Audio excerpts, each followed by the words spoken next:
Okay, so there are actually two topics when we talk about essential functions of legal process. Okay, one is in general essential functions of legal process. That topic we have. Another one that is there is essential functions of legal process as per Ellen Watson. Okay, so these are like two topics we have. Today we will discuss just this topic, which is given in your syllabus also, essential functions of legal process. Okay. Now, when we talk about law, it includes the legislations, orders, notifications, etc. Now, whatever is written in those rule books, whatever is written in those statutes, we need some different types of processes, right, to make it happen that whatever is written on paper, that actually happens also in reality. To ensure that we have different processes in different processes mentioned in different legislations followed by the court and all that. Okay, like yesterday you were saying there is a writ jurisdiction. You can file a writ petition to enforce your fundamental rights. Okay, and as such there is no limitation to file a writ petition. For other matters, there is Limitation Act which applies, but Limitation Act does not apply in case of writ cases, right? In case of writ petitions. Like that, we have different processes also for different things. Okay, when we talk about process, it might be that take for example, a crime is committed, magistrate gets the information, magistrate can do some inquiry and stuff. If police officer has registered an FIR would be provided to the magistrate would take cognizance of the matter. Okay, sometimes it may happen police officer after preliminary investigation concludes that there is nothing as such, no proper reason is there that they should proceed with it, they want to close it. In such a case also, magistrate may say that no, even after police officer has concluded like that, we would still do like an inquiry. Okay, we would still do some bit of inquiry to find out whether actually there is no cause of action or not. There are different methods applicable. Okay, it may happen that case is filed before court, court has issued summons to the parties, court has informed the parties that so and so case is filed against you, you need to appear before the court, but still parties are not appearing. That might also happen. There are many different things. Okay, take for example, you have filed a case in the court and your entire case is based on some documents. Okay, some documents which you need to produce before the court. Otherwise, the case cannot be decided. Without those documents being presented before court, the case cannot be decided. But you don't have possession of those documents. Those documents are with me. In such a case, you can inform the court that my entire case relies on this certain matter, but the documents I don't have with me, it is with so and so person. You can give my details in that case. And court would ask me, court would issue summons to me that you produce these certain documents before the court. Okay, there are so many different ways of doing it. Okay, take for example, it may happen that there are a lot of people involved in a case. It might not be possible that you individually inform each and every person that so and so date you need to appear before the court for a hearing. In such a case, you can even give like a public notice. Whoever is interested, they would come to know about it, they would appear before the court. So legal process is nothing but different processes, different methods which are applicable in order to ensure that whatever is written by way of statutes, by way of different things, that can be executed also. In reality, it becomes possible to follow those things. Okay, so when you say functions of law, that was like law in general. If we have legislations, what is the function that legislations are performing? When we see essential functions of legal process, as in all these different processes that court follows or maybe other officers follow, it is functions of those different legal processes. Okay. Okay. So what is legal process? It is nothing but it refers to one of several different things related to law and various legal practices. There are different practices which are followed.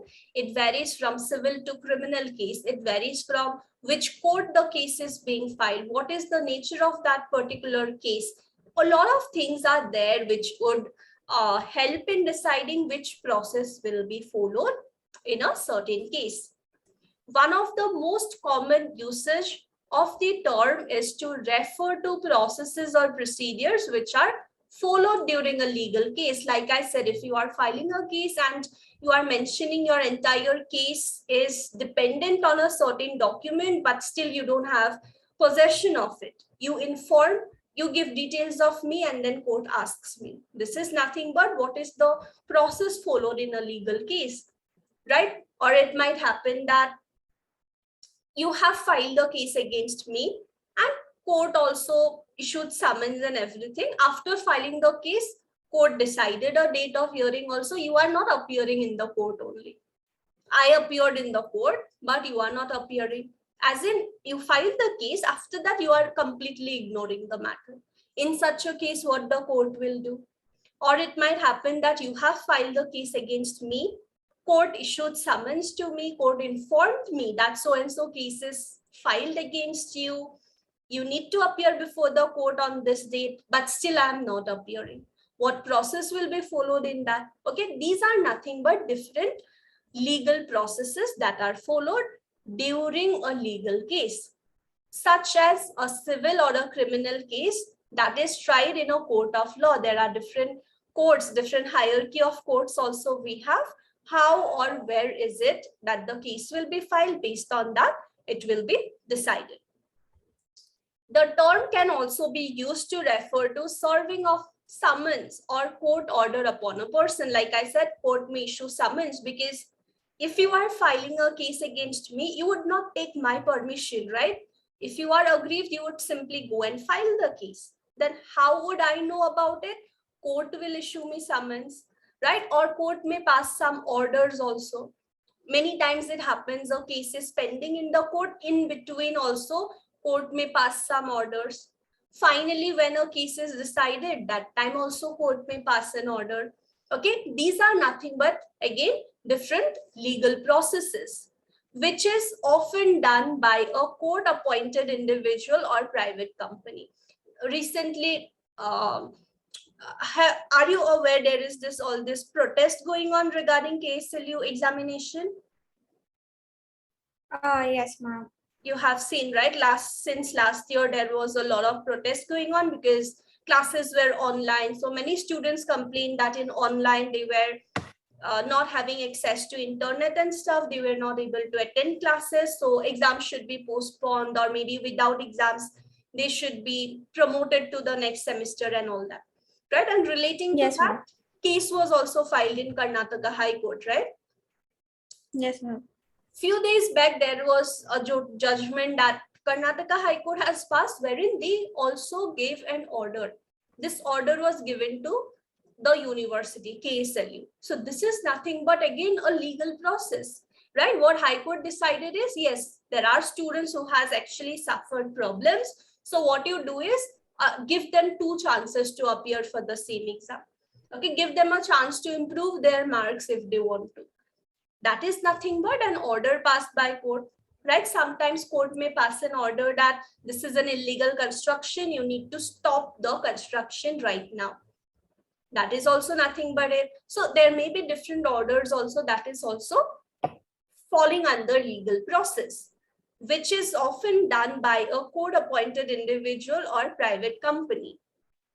This legal process will typically vary from one country to another. What are the processes that a certain country would follow? It's not that it would be completely same, right? What is considered as an evidence in India, that might not be considered as an evidence in a certain foreign country also, right? What are the permissible mode of obtaining evidence? So many different provisions we have. For that, we have an entire legislation also. For evidence, what is the legislation? Which law mentions how evidence can be taken, or what evidence can be taken? Ma'am, Evidence Act is there, I guess. Yes, Indian Evidence Act is there. And regarding what process will be followed in civil and criminal cases, what law do we have? For civil, we have CPC, and for criminal, we have CRPC. Yes, we have all this. Then for time limit, within what duration you need to file a case, for that, what law do we have? That I'm not aware, ma'am. That is Limitation Act, right? You don't have your entire lifetime to file a case. There are some limitations. That is nothing but Limitation Act. Like that, for each and everything we have laws, and this one law might vary from another law which is applicable in a certain other country. Now, when you talk about legal process, fine, there might be some here and there differences. Punishments might vary for the same kind of crime, right? In India, what is the punishment? In a foreign country, it might be completely different. But whatever it is, there are some common functions that we see that legal process, various legal processes perform. So what are these functions? First of all, maintenance of law and order in the society. Different legal processes which are available, the main purpose, okay, with different situation, when a case is filed before the court. The main purpose is that we have different types of legal processes so that we can address different situations. Like I said, your entire case is dependent on a certain document and I am having possession of that document. For court to take a decision, court needs access of that document. So in that case, court issues a summons on me, right? Legal process of seizure of property, surety in bail, imprisonment in default of payment of fine, etc. are some examples of legal process that ensures that law and order prevails in the society. Sometimes you would see, have you seen in news or newspapers that this much quantity of drugs was recovered by this certain police station, or maybe some weapons and all police officer has got and they have seized it? Have you seen these kind of news? Yes, ma'am. Yes, Right? ma'am, I have.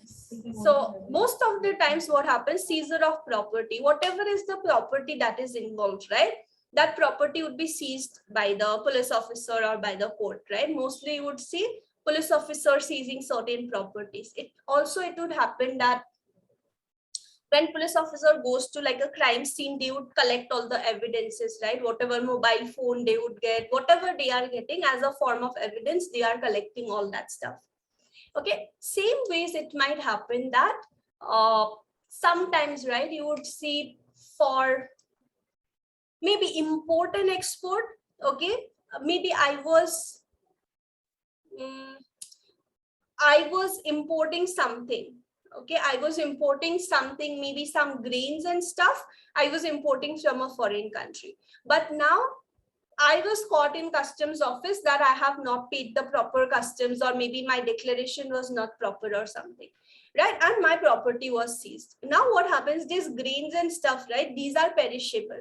It would get damaged after a certain point in time. So many times you would see people file a case for recover this, right? Seizure of property, as in whatever property they have seized, I ask, maybe you give me the property or you sell it and give me some amount of money. It should not get like waste.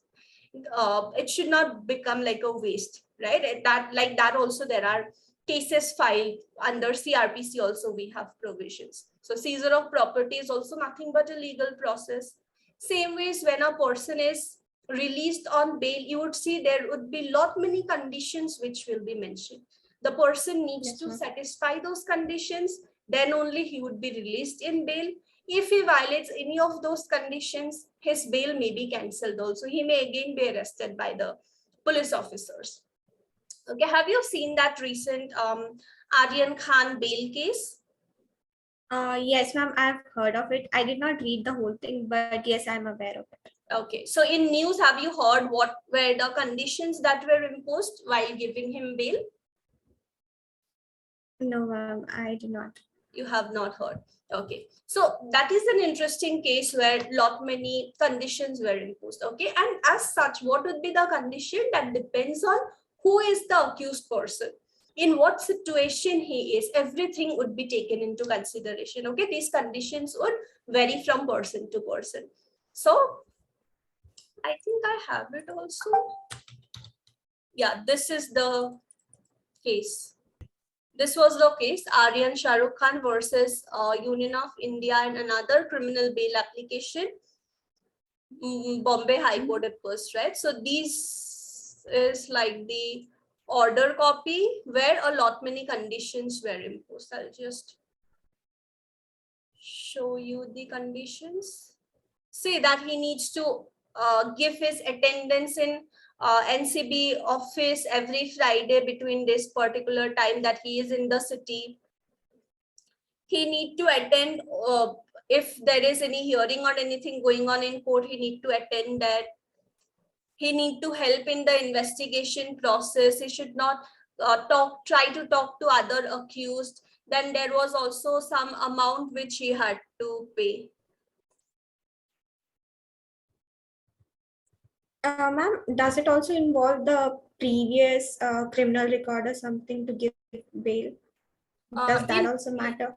Yeah, that also matters. Previous criminal record also matters. Plus, after committing the crime, right, many times it happens that the person tries to threaten victims, witnesses. There might be a possibility of tampering with evidences. All these things would be taken into consideration. After that, it would be done. In his case, he was also told that you cannot like go out of this certain place of Bombay where he resides, right? You cannot go out of that city without asking us or without informing us.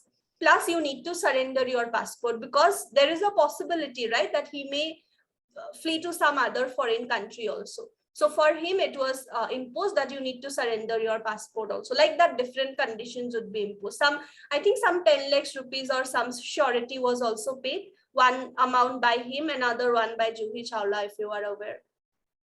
That was too much discussed in news also, right? So these are like conditions. These are again nothing but some procedures, right? These are some legal processes. It ensures that, okay, if Aryan Khan is arrested means he is released in bail mean there is a possibility that he can flee to any country he feels like, right? So in his case, okay, you need to surrender your passport. In some other cases, it might be very simple conditions which are mentioned. Some cases might be very less amount of money that you need to pay, some 50,000, 80,000 rupees. But in this case, 10 lakhs, 1 lakh, like that, we have different legal processes again to deal with different situations. What is default in payment of fine? Ma'am, if someone is charged, like for example, this Aryan Khan itself, he has to pay 10 lakh rupees fine. And if he is unable to pay that, then he'll have to suffer imprisonment or something. Okay. Yeah, your understanding is correct. But what amount I have mentioned for Aryan Khan, right? That was not fine. Fine is when the that was for bill. Decided. That was surety only, that you would fulfill the conditions for that, like as a surety they are taking this particular money. But when we talk about fine, right, it is when the case is decided, your guilt is proved, after that court asks to pay fine. Okay, sometimes you would see when you are reading like a judgment, right, you would say, court would say that, okay, fine, this person's guilt is proved and this person needs to pay maybe 80,000 rupees fine. And in default, if he fails to pay this amount, then he needs to undergo 3 months of imprisonment. Like that it mentions. As in, what if this person is not paying the fine? Right? You cannot like grab the money from the person, right? So provision is already made. It would already be mentioned that in case of default, you need to undergo so many months, years of imprisonment. These are again nothing but different legal processes. Okay. And it ensures maintenance of law and order in the society, right? That in this way or that way, it would be ensured that you follow the rules and regulations and you maintain law and order in the society. Next is to ensure maximum freedom of individuals. Freedom or liberty is very much important for progress of individuals.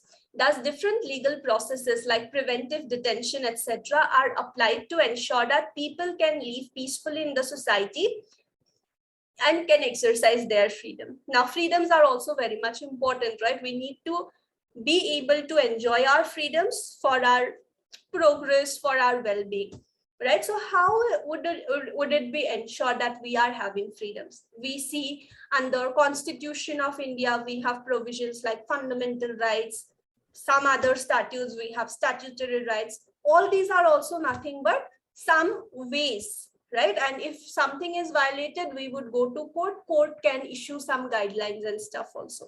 These are again nothing but some ways to ensure that people are enjoying their freedoms. Have you heard of preventive detention? Yes, ma'am. What is it? Ma'am, I think it's on the basis of suspicion, people can be charged. I think. Yes, on the basis of suspicion, people may be arrested also, that there is a likelihood that this person may commit this certain crime. So preventive detention, in order to prevent him from committing the crime, he is being detained.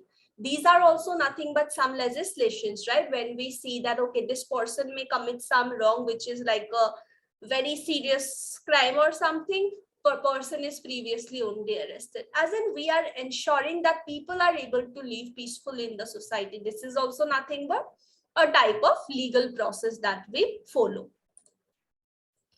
to satisfy basic needs of the people. Law provides for different legal processes so that the victim can seek for the best relief which is available for him. For example, in cases like defamation, victim is free to decide whether he wants to file a civil suit and claim compensation or wants to file a criminal case and punish the criminal. There are certain wrongs which are specifically civil. You cannot file a criminal case for that. Like recovery of money, it would be civil suit only. If you want to file a case for maybe title, who is owner of a certain property, it would be civil suit, right? For divorce, it would be civil suit. There are certain matters which are specifically civil, and there are certain matters which are specifically criminal. For murder, you cannot file a civil suit, right? But at the Yes. same time, there are certain wrongs which may be civil or criminal. Okay, it depends on the victim whether he wants to file a civil suit or he wants to file a criminal case. Based on that, he can proceed. So this is again nothing but to satisfy basic needs of the people. Whoever is the victim, what does he want, right? As a form of justice, as a form of remedy, what is it that he wants? Take, for example, defamation. What is defamation? Ma'am, it's basically could be in the written or in the verbal form when we abuse someone or say defamatory words regarding someone in front of someone, then it's called defamation. Yes. And what if you are telling it to the person himself? No, ma'am, then it's not, because I think in defamation, third person should be involved. Yes. When you tell some defamatory statements, some derogatory statements about one person to somebody else, some third person, in that case, it becomes defamation. In a defamation case, the victim is free. He can either file a civil suit also, criminal case also. We read defamation in torts also, in IPC also, 499, Yes, 500, all that provisions we have, right? So when a defamation takes place, the victim can decide whether he wants to file a civil suit and he wants to claim some amount of compensation. Would he be satisfied with that amount of compensation, the money he is getting, or he wants the person, the criminal, to undergo punishment? Is it that he is not concerned with money, but he wants that person to go to jail? What is it that he wants? Based on that, we have different modes also, right? Two different options that are available.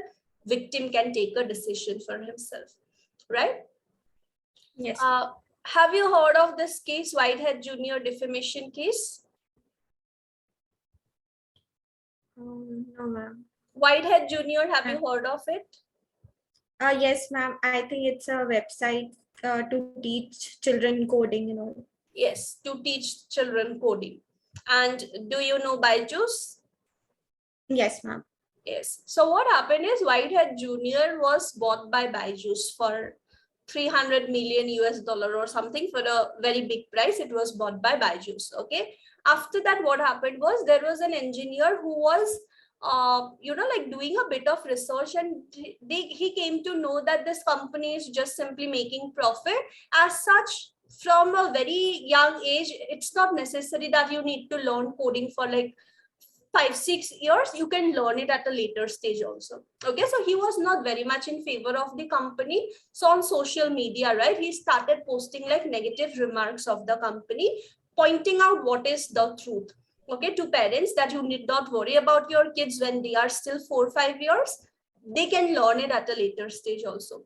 But because of all those things that he was spreading, right, there are a lot of YouTube videos, there are LinkedIn posts, there are tweets on Twitter, all that's everywhere. He had shared his opinions. As a result, what happened is Whitehead Junior's profit went down to about 12 to 13%, which amounts to around 20 crores. Okay, so they were not happy with that thing. So they decided to file a civil suit against him, because in case of criminal case, if you see defamation IPC provision section 499 and 500, defamation punishment is very simple, just 2 years of imprisonment or fine. Okay, 2 years of imprisonment is not like a very big punishment. So what, because maximum 2 years, right? It may be lesser also. So what they did is they filed a civil suit against him, and they claimed 20 crores compensation. They said our sales have gone down to around 10-12%, which amounts to 20 crores. So now this person should be giving us this money. Now, for a company, 20 crores might be just 10% of their profit. But for a normal person, 20 crores is like a very big amount, right? So they thought that, okay, fine, we will file this case, and other people would also be, like scared to raise their voice against us. Like that, this case was filed. As in, they can take a decision which is the best type of relief or remedy that you are willing to get. This is also nothing but like a legal process that is available. Okay. Okay. But then finally that case was withdrawn because he was having a lot of proofs and stuff. So company decided to just withdraw the case after a few months. Okay, so this is nothing but satisfy basic needs of the people. Whatever is your requirement, based on that you can decide which court to go, how to proceed. Resolve disputes by establishing the facts and applying the relevant rules of law to them.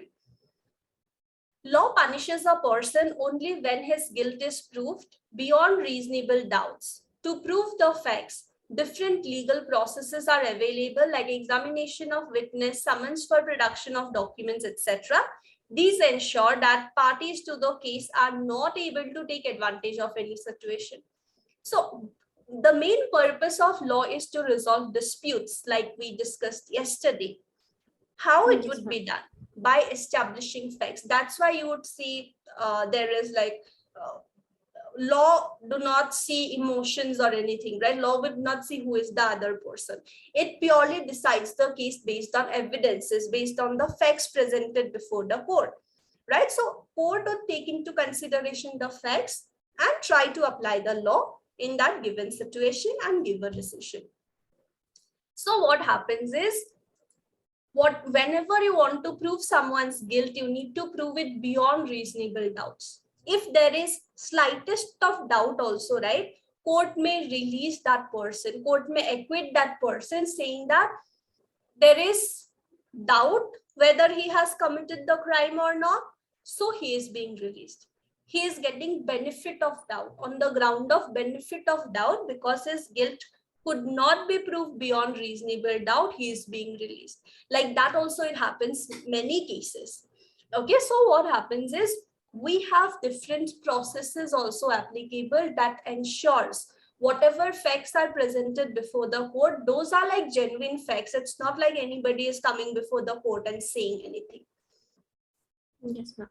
Okay, take for example, we have examination of witnesses. As in, if I go before the court and say that, yes, I am a witness, I have seen this certain situation happening, I would be examined, I would be cross-questioned, some questions would be put in front of me, I need to answer all that questions also, right? We see in movies also. We need to answer all that. So many questions are being put, right? So that is also another way to ensure that whoever is appearing before witness, that is not like any random person. He actually is a witness and he is saying the truth. That is very important. Okay.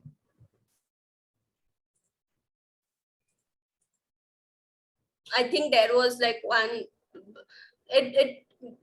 because there are, like in front of court, it is said, okay, that in front of court, there would be many people standing. They are, like all ready to appear in the court as a witness. If you pay them some money, they would appear in the court as a witness and say whatever you want them to say.